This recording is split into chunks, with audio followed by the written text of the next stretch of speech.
నమస్తే welcome to 3TTV news. Narayanpet జిల్లా కోస్గి మండల కేంద్రం BSNL వినియోగదారుల సేవా కేంద్రం గల 60 మీటర్ల ఎత్తుగల సెల్ టవర్ను చంద్రవంచ గ్రామానికి చెందిన రామచంద్రయ్య గౌడ్ అనే వ్యక్తి హల్చల్ చేస్తున్నాడు. ఎవరైనా పైకి ఎక్కితే కిందికి దిగుతారని బెదిరిస్తున్నట్లు సమాచారం. ఇంకా పోలీసులు ప్రయత్నాలు చేస్తున్నారు.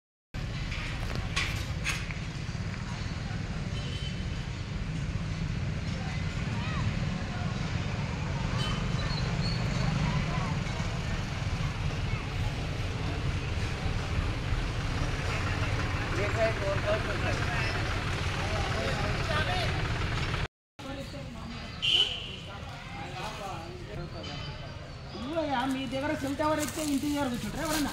మాకు పని లేకుండా వచ్చినాము.